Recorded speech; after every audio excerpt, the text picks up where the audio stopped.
Assalamualaikum warahmatullahi wabarakatuh. Halo semuanya, perkenalkan nama saya Erna Wulandari dengan NIM 202400800324 kelas MN24B Universitas Nusa Putra. Nah, pada kesempatan kali ini saya akan menyampaikan materi mengenai pembelian organisasi dan pasar bisnis. Nah, mulai dari perbedaan pasar bisnis dan konsumen, proses pengadaan dan pembelian, hingga bagaimana hubungan antara pembeli dan pemasok dikelola dalam bisnis. Nah, materi ini sangat penting karena keputusan pembelian dan organisasi tidak sesederhana itu, tetapi melibatkan banyak pihak, pertimbangan strategis, serta berpengaruh besar terhadap kualitas biaya dan kelancaran operasional perusahaan.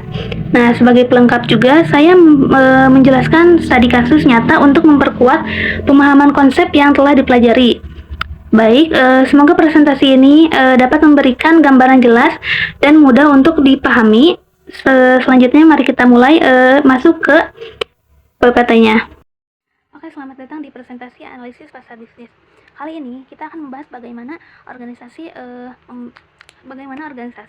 membeli barang dan jasa, terus siapa saja yang terlibat dalam proses pengadaan, hingga strategi hubungan bisnis antar perusahaan.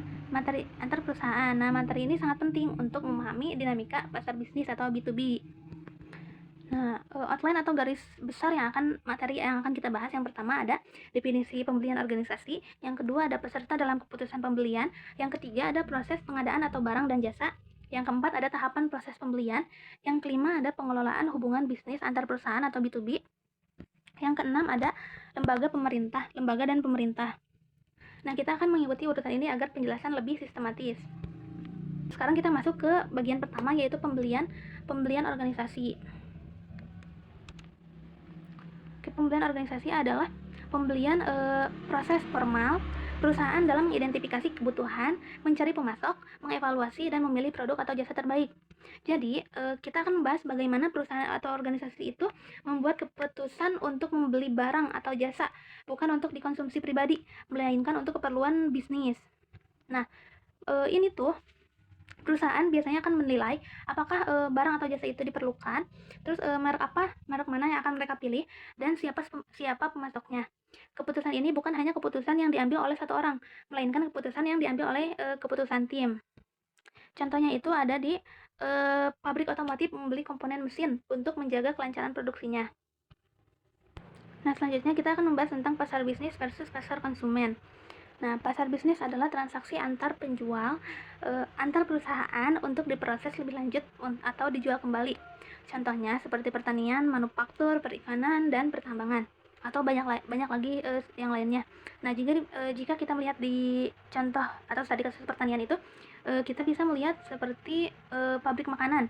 Mereka membeli gula ke petani tebu untuk mereka gunakan sebagai bahan utama membuat makanan atau minuman-minuman manis.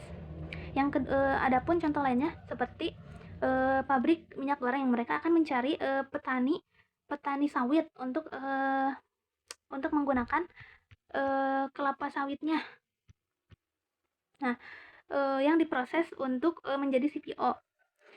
Nah, selanjutnya yaitu pasar konsumen, pembelian individu atau rumah tangga untuk konsumsi pribadi. Nah, itu dibelinya itu untuk konsumsi pribadi mereka sendiri.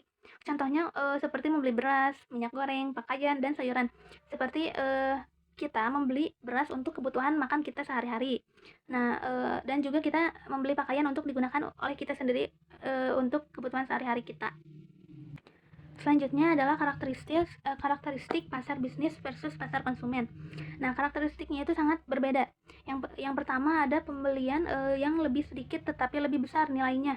Jadi biasanya itu pembelian itu pembelian per transaksinya itu bisa sangat jumlah pembelinya itu sedikit, tapi pembelian per transaksinya itu jumlahnya bisa sangat besar. Yang kedua adalah pembelian profesional, yaitu yang pembeliannya itu dilakukan dengan secara profesional. Jadi ada departemen khususnya, ada SOP-nya, dan prosedur pengadaannya. Yang ketiga adalah pengaruh pembelian berganda. Jadi melalui banyak pihak. Jadi banyak pihak yang terlibat dalam keputusan pembelian. Jadi tidak hanya satu orang saja. Yang keempat adalah pembelian langsung, biasanya dari pemasok tanpa melalui banyak perantara. Situasi pembelian pasar bisnis. Nah, ada 3 jenis situasi pembelian di pasar bisnis menurut Menurut Patrick Robinson. Di antaranya yang pertama adalah strike rebuy atau pembelian kembali atau ulang langsung. Jadi pembelian ini tuh emang udah biasa dilakukan. Makanya perusahaan membeli barang atau jasa yang sama seperti biasanya tanpa ada perubahan. Yang kedua adalah modified rebuy atau pembelian kembali atau ulang tetapi dimodifikasi. Biasanya nih pembelian ulang itu ada perubahan spesifikasi, kualitas atau pemasoknya. Yang ketiga adalah new tax atau tugas baru. Nah, tugas baru ini tuh biasanya pembelian baru yang belum pernah dilakukan. Nah, biasanya juga dilakukan biasanya membutuhkan banyak riset, analisa, dan evaluasi. Nah, selanjutnya kita memasuki pembelian dan penjualan sistem. Pembelian dan penjualan sistem berkaitan dengan strategi pembeli, dapat memenangkan sistem kontrak. Nah, jadi biasanya itu menggunakan sistem kontrak karena dan biasanya itu ada beberapa proyek-proyek besar, misalnya pembangunan pabrik, terus fasilitas irigasi, dan sistem teknologi. Nah, jadi pembeliannya itu dilakukan melalui sistem yang formal, seperti pemasoknya akan mengajukan penawaran proposal. Jadi pemasok akan mengajukan proposal, nah sedangkan perusahaan yang membelinya itu akan mengevaluasi berdasarkan spesifikasi dan nilainya. Jadi ini tuh melibatkan proses yang lebih kompleks daripada pembelian rutin biasanya. Peserta dalam pembelian organisasi. Siapa saja sih yang terlibat dalam keputusan pembelian di organisasi ini? Nah, ini tuh sangat penting karena keputusan B2B ini tidak akan diambil oleh satu orang saja. Pertama adalah pusat pembelian atau buying center.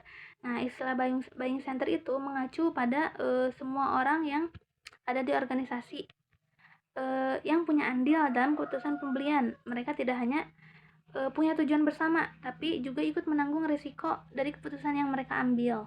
Beberapa peserta atau yang mempunyai peran dalam pusat pembelian, yaitu yang pertama ada pencetus atau initiator. Nah, initiator itu adalah orang yang pertama kali mengenali kebutuhan pembelian. Yang kedua adalah user atau pengguna. Nah, biasanya itu orang atau divisi yang akan menggunakan barang atau jasa tersebut. Yang ketiga ada influencer atau orang yang pihak yang mempengaruhi. Biasanya mereka akan memberikan pengaruh atau rekomendasi, misalnya seperti teknis atau ahli. Yang keempat adalah decider atau orang jadi seorang itu punya wewenang untuk membuat keputusan di akhir. Yang kelima adalah approver, jadi orang itu menyetujui anggaran atau kontraknya. Yang keenam ada buyer, adalah orang yang benar-benar melakukan transaksi seperti bernegosiasi, terus order dan administrasi. Dan yang terakhir ada gatekeeper, yaitu pengendalian informasi. Nah, mereka itu memfilter informasi yang masuk atau keluar, misalnya seperti sekretaris atau manajer pembelian. Nah, lanjut ke proses pembelian atau pengadaan. Selanjutnya mari kita akan bahas bagaimana proses pembelian dan proses pengadaan berjalan di organisasi dari awal hingga tinjauan kinerja pemasok. Nah, proses pembelian atau pengadaan sebagai penjualnya itu tugasnya adalah menambahkan manfaat dari produk atau jasa agar lebih menarik. Jadi mereka akan menambahkan produk atau jasanya itu dibuat agar semenarik mungkin, misalnya lewat purna jual, kualitas, atau fleksibilitas. Selain itu, keberagaman pemasok seperti multi supplier akan menjadi strategi agar perusahaan pembeli bisa punya pilihan dan mengurangi resiko. Selanjutnya ada persepsi dan administrasi pembelian. Peran departemen pengadaan atau pembelian semakin strategis di organisasi modern. Dulunya banyak yang menganggap pembelian itu hanya urusan admin, tapi sekarang pembelian dilihat sebagai fungsi strategis karena dampaknya besar terhadap profitabilitas dan efisiensi perusahaan. Selanjutnya kita masuk ke bagian yang keempat, yaitu tahapan-tahapan dalam proses pembelian organisasi. Nah, ini tuh adalah rangka langkah demi langkah yang biasanya diikuti. Nah, yang pertama ada pengenalan masalah. Jadi, si organisasi itu menyadari adanya kebutuhan seperti mesin yang rusak atau kebutuhan layanan baru. Nah, yang kedua adalah deskripsi kebutuhan umum dan spesifikasi. Jadi, mereka itu menetapkan apa aja yang dibutuhkan secara detail, seperti kapasitasnya, fitur, dan kualitasnya. Yang ketiga adalah mencari pemasok atau meriset vendor potensial seperti supplier lokal atau internasional. Yang keempat adalah mencari informasi. Jadi mereka itu mengumpulkan data dari pemasok, terus referensi dan studi kasusnya. Yang kelima adalah mengumpulkan proposal. Mereka meminta penawaran dari pemasok. Yang keenam adalah memilih pemasok dengan mengevaluasi proposal, membandingkan harga dan kendala dan kualitasnya. Yang ketujuh adalah menekankan pesanan rutin. Mereka pasti akan bernegosiasi untuk menetapkan kontrak atau pesanan yang berulang-ulang. Dalam bagaimana perusahaan menjaga hubungan yang baik dengan pemasok agar kolaborasi tetap produktif. Nah, mengelola hubungan B2B itu memerlukan beberapa strategi untuk mengelola hubungannya. Seperti yang pertama, supply and chain management, yaitu mengatur ulang pemasokan agar efisien dan handal. Kedua adalah supplier involvement, yaitu melibatkan pemasok dalam perencanaan produk atau produksi agar semakin erat kerjasamanya. Yang ketiga adalah purchasing alliances, yaitu aliansi pembelian di mana beberapa perusahaan bekerja sama untuk membeli bersama agar bisa mendapatkan harga lebih baik atau layanan yang lebih baik. Nah, selanjutnya adalah manfaat koordinasi vertikal, yaitu yang pertama meningkatkan nilai produk karena sinergi, yang kedua membangun kepercayaan jangka panjang, yang ketiga mengurangi risiko kegagalan pemasokan, dan yang keempat membuka peluang inovasi bersama. Nah, di sini tuh sebagian besar risetnya mendukung koordinasi vertikal yang lebih besar antara mitra pembeli dan penjual, sehingga mereka itu tidak hanya sekadar bertransaksi, tetapi juga terlibat dalam kegiatan yang menciptakan nilai yang lebih besar bagi kedua belah pihak. Nah, dan juga membangun kepercayaan adalah salah satu syarat hubungan jangka panjang yang sehat. Yang selanjutnya adalah ada 4 faktor pembentuk hubungan. Nah, riset menemukan bahwa hubungan pembeli dan pemasok yang dibedakan oleh 4 faktor, yaitu yang pertama, ketersediaan alternatif, yaitu semakin sedikit alternatifnya, pastinya juga hubungannya semakin kuat. Nah, yang kedua adalah pentingnya pemasokan. Nah, kalau pemasokan sangat krusial, nah jadi kalau pemasokannya itu sangat krusial untuk produknya, pembeli pasti akan menjaga hubungannya. Yang ketiga adalah kompleksitas. Jadi kayak kalau produk atau jasanya kompleks seperti teknologi tinggi atau custom, maka butuh kolaborasi yang lebih. Yang keempat adalah dinamisme pasar. Nah, jadi kayak perubahan pasar kayak teknologi atau regulasinya itu mendorong hubungan agar fleksibel dan responsif. Selanjutnya kita akan melihat kategori hubungan pembeli dan pemasok. 7 tipe hubungan pembeli dan pemasok. Yang pertama adalah basic atau transaksi sederhana. Jadi hubungannya itu tidak terlalu dalam. Seperti kategori ini merupakan pertukaran sederhana yang rutin dilakukan dan tingkat pertukaran kerjasamanya dan informasinya itu yang moderat. Yang kedua adalah barebones atau hanya fungsi dasar. Efisiennya itu sangat penting. Meskipun fungsi dasar, tapi efisiennya itu sangat penting. Jadi hubungan ini memerlukan lebih banyak adaptasi oleh penjual serta pertukaran kerjasama dan informasinya lebih sedikit. Yang ketiga adalah transaksi kontraktual atau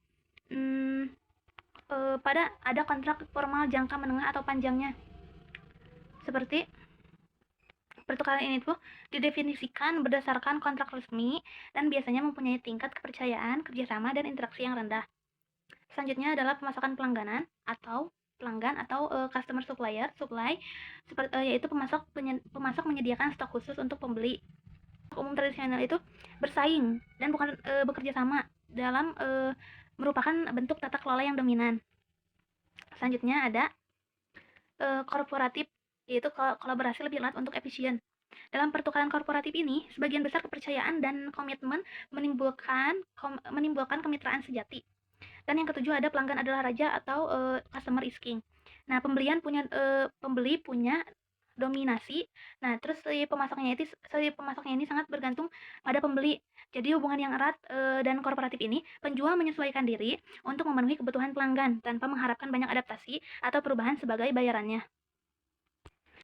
Selanjutnya adalah hubungan bisnis, resiko, dan oportunisme. Jadi para peneliti telah melihat bahwa upaya yang membangun hubungan pelanggan sampai pemasok akan menciptakan ketegangan antara penjagaan, keamanan, dan adaptasi. Nah, terus investasi khusus adalah pengeluaran yang dirancang khusus untuk perusahaan tertentu dan mitra rantai nilai. Investasi dalam pelatihan khusus perusahaan, peralatan, dan prosedur atau sistem operasi. Oportunisme itu adalah salah satu pihak yang bisa menyalahgunakan kepercayaan, misalnya kenaikan harga tiba-tiba. Terus kalau aset spesifik itu adalah jika aset seperti mesin atau teknologi sangat spesifik untuk satu pembelian, maka resikonya lebih besar jika hubungannya rusak. Dan kalau misalnya reputasi pemasok itu sangat penting, karena jika pemasok punya reputasi yang buruk, maka pembeli akan merasa rugi besar atau pembeli bisa rugi besar. Nah, untuk mengelola resiko, kadang perusahaan lebih memilih untuk joint venture untuk berbagi kepemilikan aset dan resiko. Selanjutnya kita masuk ke pasar lembaga dan pemerintah. Nah, pada bagian akhir kita membahas segmen pasar lembaga seperti sekolah, rumah sakit, dan pemerintah yang sering punya aturan khusus dan pengadaan barang atau jasa. Nah, lembaga seperti sekolah, rumah sakit, terus panti jompo, dan penjara biasanya itu membeli barang atau jasa untuk memenuhi kebutuhan layanan, bukan untuk mencari laba. Contohnya seperti si rumah sakit itu mencari atau menentukan kualitas makanan untuk pasien demi menjaga kenyamanan dan reputasinya. Nah, terus si pemerintah juga memiliki panduan rinci bagi pemasok tentang bagaimana cara menjual kepada mereka. Nah, jika kesalahan mengikuti prosedur atau pengisian dokumen, maka dapat menimbulkan masalah hukum. Nah, di sini aku ngambil studi kasus MBG, tapi MBG di sini tuh adalah MBG Fruit yang ada di Malaysia. Mereka itu menjual kurang lebih 250 jenis produk buah lokal dan impor. Nah, akan tetapi pada tahun 2024 mereka mengalami masalah terhadap kualitas buah impornya. Nah, jadi banyak pelanggan yang mengeluhkan karena buah seperti anggur dan jeruk itu menjadi cepat busuk dan lebih lembek, juga tidak tahan ketika disimpan di rak. Nah, kondisi ini membuat kepercayaannya itu menurun dan penjualannya itu biasanya ikut terdampak. Nah, jadi saat masalah ini diketahui dari laporan staf toko, jadi si staf toko itu pertama kali yang melihat kualitas barang yang datang itu tidak sesuai standar. Nah, dari sini tim quality controlnya itu langsung melakukan pengecekan dan mereka menemukan bahwa penyebabnya itu berasal dari pemasok luar negeri yang mereka itu mulai menurunkan kualitas pengirimannya. Nah, dan si cold chain atau penyimpanan dinginnya itu juga tidak stabil dalam perjalanannya saat perjalanannya. Nah, kan setelah masalah itu teridentifikasi, jadi tahu nih ternyata masalahnya itu dari penyimpanan dinginnya itu tidak stabil saat di perjalanan, dan juga pemasok luar negeri yang mulai menurunkan kualitas pengirimannya. Nah, mereka langsung mendeskripsikan kebutuhan baru. Nah, mereka itu membutuhkan buah grade A yang tingkat kematangannya itu lebih rendah supaya tahan lama dan pengiriman yang memiliki suhu lebih baik. Jadi si MBG itu mulai mencari pemasok alternatif dari Australia dan Singapura. Nah, ada beberapa pemasok yang mengirim sampel buah, terus ada rincian harga, terus ada minimum order, serta estimasi pengiriman, biaya pengiriman estimasi waktu pengirimannya. Terus si buying center di MBG itu yang terdiri dari staf toko, tim QC, terus purchasing manager, serta procurement dan admin gudang. Mereka itu bekerja sama untuk mengevaluasi semua pemasok tersebut. Nah, setelah melalui proses penilaian, MBG akhirnya memiliki pemasok baru yang memiliki kualitas buahnya itu lebih stabil meskipun harganya itu lebih tinggi. Nah, MBG juga membuat kontrak kerja dalam jangka waktu 6 hingga 12 bulan dan melakukan audit kualitas secara rutin untuk memastikan standarnya itu tetap terjaga. Nah, ternyata hasilnya itu sangat positif. Terus keluhan pelanggannya itu juga menurun drastis. Jadi si buahnya itu lebih tahan lama. Terus rak tampilan toko juga terlihat lebih segar dari yang sebelumnya itu. Dan juga kepercayaan pelanggan terhadap MBG kembali meningkat Nah, jadi dalam kasus ini itu menunjukkan bahwa proses pengembalian organisasi yang tepat itu dapat menjaga kualitas produk, terus meningkatkan kepuasan pelanggan, serta mempertahankan reputasi perusahaannya itu. Nah, slide terakhir yaitu kesimpulan presentasi. Nah, jadi kesimpulan presentasi kali ini tuh yaitu pembelian organisasi adalah proses yang terstruktur dan melibatkan banyak pihak untuk memastikan perusahaan mendapatkan produk atau jasa yang terbaik. Nah, setiap tahap mulai dari mengenali kebutuhan, mencari pemasok, hingga evaluasi harus dilakukan dengan teliti agar keputusannya itu tepat. Terus hubungan yang baik antar pembeli dan pemasok itu juga penting untuk menjaga kualitas dan kelancaran pemasokan. Dan pada lembaga dan pemerintah, pembelian dilakukan bukan untuk laba, melainkan tetapi untuk kualitas layanan sehingga responnya lebih ketat, sehingga prosesnya itu lebih ketat.